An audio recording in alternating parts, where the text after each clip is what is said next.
Normally, we open these with some kind of roast or something of a player, but honestly, Blake Wheeler's on bust watch, and I'd say that dealing with Winters in Winnipeg, that's punishment enough for a bust watch. Oh, Blake Wheeler, you are really driving people insane. I mean, more so than a lot of the players we've covered this season. I've seen some ridiculous trades of people giving away Wheeler, and literally it's giving away Blake Wheeler. And so I think like this whole episode, I want to preface it with a reminder that Bust Watch is not necessarily this player sucks at everything, get rid of him, this is a death sentence. Bust Watch is an exploration into why players aren't doing as well as they should and trying to tell you they are going to continue being this bad, or there's avenues to them turning it around. And with Blake Wheeler, it's a tough case. It's a very, very tough case. It's a story of deployment similar to that of Klingberg and Subban and those defensemen that we did a few bust watches ago. Right now, his deployment is not great, and it's really, really hurting him. So he reminds me a little bit of Brayden Point, in essence, in where his floor is actually pretty low at the moment, but his ceiling is still Blake Wheeler's ceiling, of course, and his peripherals are actually better than last year, except for shots, as we'll see. So Blake Wheeler is a weird case where the floor is really low, the ceiling is obviously high, but a lot of it comes down to deployment. So the big question mark will end up being, how much do you believe in Blake Wheeler's deployment changing, and do you think Winnipeg will actually do it? Because, of course, remember that Brian Little is out. So with all that talk and that warning, let's get into the actual deployment so far for Blake Wheeler and where he's sitting right now. So first things first, take a look at daily faceoff. Right now, Blake Wheeler is slotted in at center next to Nikolai Ehlers and Jack Roslovic and Roslovic. Oh, I gotta remember that one. He used to be up on that top line with Mark Scheifele, Kyle Connor, and Patrick Laine. He used to slot in where Patrick Laine is, and now he's moved back to center. I don't like that move. I'd rather him be a winger. Kind of like Giroux. Better when Giroux was a winger than when a center. And I think the same thing here for Blake Wheeler. I don't hate his line mates in Ehlers and Roslovic. It's not the worst thing in the world. It could be far, far worse. So I'm fine with this. One of the big places that is hurting Blake Wheeler right now, though, is this power play. He's on the second power play, and Winnipeg's doing this split power play thing. But it's not really as split as you think. It's split from a talent level, but it's not really split from a minutes perspective. And so right now, the first power play unit in Winnipeg is getting around 60-ish%, whereas that second power play unit is getting around 30%. And then there's like weird things in between where certain players get caught on the ice or whatever, and that's where you make up that extra 10% or whatever it is. So that first power play unit is getting most of the time. That's Morrissey, Connor, Ehlers, Scheifele, and Andrew Kopp. The second power play unit features Blake Wheeler, Jack Roslovic. Why do I keep doing this? Matthew Perreault, Patrick Laine, and Neil Pionk.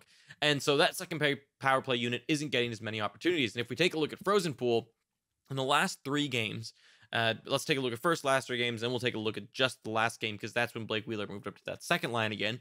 The power play forwards, 18.8% of the time was Laine, Perreault, Roslovic, and Wheeler. So only 20% actually, whereas that top power play unit got 60% of the time.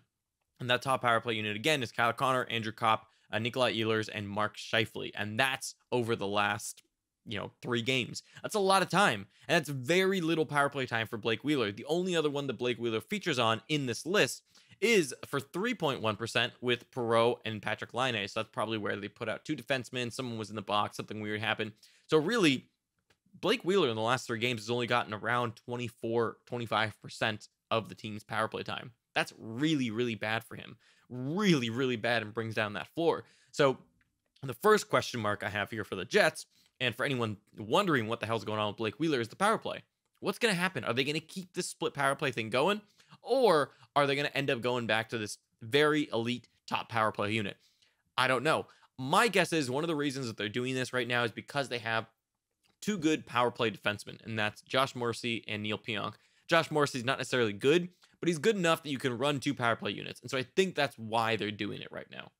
And looking at Hockey Reference, one of the reasons that Winnipeg is doing this is they're 23rd in the league when it comes to power play percentage. They've had decent number of opportunities. They're actually 23rd in opportunities as well, 66 on the season so far. But of the teams that have that many opportunities around that range, they're one of the worst. The only ones worse are the Chicago Blackhawks, who have 13%, 14% if you round up. But the Winnipeg Jets have suffered a lot, and they should not be a team that is this low on the power play. So they're trying to figure it out. They're trying to fix it. I don't think the split power play thing is the solution. I don't think that's what's going to fix it. I think, honestly, they should go back to a top power play unit. But again, I'm not the coach. I don't know what they're going to do. So taking a look really quick before we get into the last game lines, let's look at the last 3 game lines again and go to 5-on-5 and what's happening there. So one of the things that is really concerning is that effectively from a percentage standpoint, they're really playing the first, second, and third lines pretty evenly. And actually in the last 3 games, that third line of Adam Lowry, Andrew Kopp, and Matthew Perreault has gotten more time than the Wheeler, Roslovic, and Ehlers line. And so right now, at the moment, which is funny because the Wheeler, Roslovic, Ehlers line has the best Corsi for percentage, and it's not even close. The Corsi for percentage for the Wheeler line is 53.5%, the Perreault line is 45.8%, and the Scheifele line and Laine is 35.6%. So that top line is not working from an advanced stats standpoint over the last 3 games. It has not generated more opportunities than they faced. They're not as good defensively. It's insane to me that they're the ones getting the most minutes in this situation. What I would say is if you're having Scheifele, Laine, and Connor be that bad, have them be a second line. Reduce those minutes, make them a little bit more even. And if we go to this last game, this is just mind-boggling to me. And almost makes me question, are the Jets even looking at advanced stats in this situation? Scheifele, Laine, and Connor had a Corsi for percentage in the last game of 34.6. The Perreault line had a 22.7% Corsi for percentage. The Wheeler line had a 40% Corsi for percentage. And all of them pretty similar opportunity numbers in total. The crazy thing is that the frequency that they were played with is the top 2 lines that I just mentioned, the Perreault line and the Mark Scheifele line, were played 25% about. Like if you round them together, they each played 25%. Let's give them that. The Wheeler line only played 17% 5-on-5. Super low minutes. Super low minutes. And again, on the power play, the Wheeler, Roslovic, Perreault, and Laine power play only played 23%. So right now, the biggest issue, again, with Wheeler, like I said, is deployment and the minutes he's getting. The minutes are extremely low. And if we take a look at his stats themselves on the in-season tool, you'll see that that's pretty proven out. In the last 3 games, so the last 7 days, Wheeler's only played 17 minutes on average. That's really low for him. Last year, he averaged almost 21 minutes a game. If you look at the last 12 games, last 30 days, he's averaging about 19 minutes. And if you look at the last 22 games, so the whole season, he's averaging around 20. So they were playing him insane amounts of minutes early, and they've slowly continued to bring it down, which is really weird considering he is one of their best players. If you look at the expected goal rates for the Winnipeg Jets on the season, Blake Wheeler is amongst the top 3 with Scheifele and Ehlers, one of the best ones out there. He is hands down one of the best skaters for the Winnipeg Jets.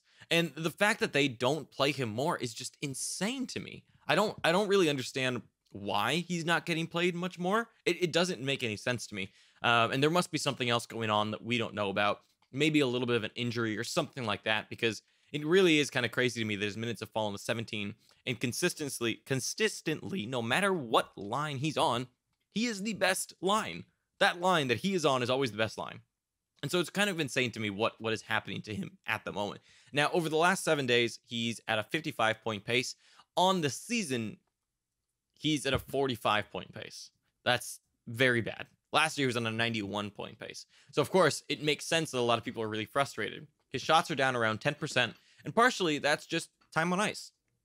Part of that is time on ice, part of that is line mates, and part of that is just deployment, right? All of that factored in is not good for him from a shot rate perspective. And of course, it's coming down. On the season, he's at a 209 shot pace. He shot 230 times last year. So, but what's crazy actually is from a shot on goal perspective, so what's actually gotten through to the net, he's gone down. But from an individual Corsi perspective, so that's how many shot attempts he generates, how many shots he gets towards the net, let's say. Let's put it that way, if for what Corsi is. It's shot attempts or shots towards the net. It's blocked, missed, and on net. He's gone up 10%. So he's down on shots that actually hit the net, but he's up in actual Corsi for, which is really good. It means he's generating more shot attempts, just less are going on the net, which is fine because that means he could get more assists, just generates more offense overall. So I'm okay with that. So the fact that he's down in shots, but up in Corsi, individual Corsi, is actually a good thing to me. Now, one place I do see improvement for Blake Wheeler is his IPP. It's currently at 52%. He last year was at around 73%, and that's where he's pretty much been his career. He's normally been like a 70% IPP guy. So he's missing out on quite a few points here. And still, though, I will say that if you give him those points that he's missing just from IPP alone, it's still not that pretty. He's still like a 60-point player. And if you look at on-ice shooting percentage, he's at 9.2%, but last year he was at 12.2%. A lot of that is going to come down to where he is in lines. If he's not on the top line, you would expect that on-ice shooting percentage to come down a little bit. If he's not on top power play, you would expect, and not getting a lot of power play opportunities in general, you would expect that on-ice shooting percentage to come down a little bit. Normally, when he's getting the deployment he's always gotten, he's more of a 12% shooter. That's normally what he is. So a lot of it is just going to come down to deployment. If we look at his power play percentage, it's down on the season. Last year, he played 71% of the Winnipeg Jets' power play time. This year on the season, he's at 61%. And over the last 3 games, he's only played 33% of the Winnipeg Jets' power play time. That's not good enough. That's not good enough for a guy like him. The good news is his offensive zone starts are high. His face-off wins are up. His hits are up. His blocks are up. So peripheral-wise, at least he's doing stuff there. But of course, the big question mark is points. And so what to do with Blake Wheeler? And I understand the frustration. I'm right there with you guys. I'm right there with everyone that has him. I traded Stamkos for him because this was way before in the season, way before any of this weird line changing thing happened. And I had no idea what was going on. Now, I think, personally, what's happening here is Little is out. And I think they need to do something about that. And I don't think they trust anybody else at center. And so they're tasking Wheeler with this very hard job, which I think we should all appreciate Little a little bit more after watching this. It's not easy. It's not easy to be in the situation that Wheeler's in. I mean, you've seen Little, and he's struggled. And Wheeler, he's dragging these lines to the best Corsi for percentage on the team from a line perspective. And so to me, what I'd say is, with Wheeler, I would hold. If you're in a peripherals league, he's at least getting you that. He has a good peripheral floor, and his point ceiling is insane. As soon as he moves back up to that top line or top power play, he's gonna crush it again. I have no worries about that. The big question is, will that happen? Now, his floor this season now, if they don't do that, right? If they don't do that, he doesn't get back to top power play, he doesn't get back to top line, his floor is probably around 60 points. And that's bad for a first-round pick or second-round pick. So in a points-only league, I'd be worried. But honestly, the ceiling is still like an 80-point guy. And so it's a tough thing to say sell. I also don't know if I'd say buy. I think if you could get him cheap, right? If you can get him really cheap, which you probably can, I'd definitely buy low on Blake Wheeler, simply because at least you get the floor and peripherals. If you can get him for like 5th, 6th round value, that's awesome. That's, I think, where he'll end up at worst. His 5th, 6th round value. So if you can get something like that for him, then cool. I would totally do it. But if you got to give up more than that, I wouldn't be paying 1st round, 2nd round, 3rd round prices for him. I wouldn't be doing that. So I wouldn't do the Stamkos Wheeler trade, obviously, now, right? That's not something I would do. But if you have him, the thing is, you're going to be selling really low. If you're in a points only league, I don't hate the idea of selling. If someone is willing to pay, 3rd, 4th round prices, I'd be like, okay, you know what? Cut my losses. Depends on how your team is too, right? If your team is in 1st place or something, I'd hold absolutely. If it's in the top 3, it's doing really well. You've been doing well with Wheeler not doing much, hold. I'd take the upside all day on a team like that. If you're towards the bottom, then I understand it. Then I understand the need to maybe move on from Blake Wheeler. And in that situation, I probably would. But ultimately, I think my message with Blake Wheeler is hold and be patient. But just remember now that your expectations should be shifted. He could have a very big gap like Brayden Point, 60-point floor, potentially, if things go as badly as they have been. Or you still have like an 80-point guy if they put him back on the top line, top power play. There's a lot of things that have to go right for him. But the thing is that right now he's on such a low point pace, which is 45. And even though I still think he gets to 60, right? You'd be selling right now at a 45-point pace. And that's just too low. You're never going to get what he's worth at this moment, unless you can find someone that actually values him at that 60, 70-point pace or whatever. It comes down to what you think and what you think will happen with the lines. I think he'll get back to top line, top power play once Little comes back, because that top line's been so atrocious. We have now seen that that top line is not producing without him. I think they'd want to put him back, right? The problem right now is they just don't have anyone to slot in where Blake Wheeler is. I don't think they want to move Roslovic back to the middle. They don't want to put Andrew Kopp there. And so they're just playing Blake Wheeler at the moment. So we've got to play the patient waiting game. So that's my message on Blake Wheeler. Feel free to ask any questions in the comments. Be sure to subscribe and turn on notifications for future Bust Watches. Phil Kessel should be coming tomorrow. And other than that, thank you for watching, and I will catch you next time.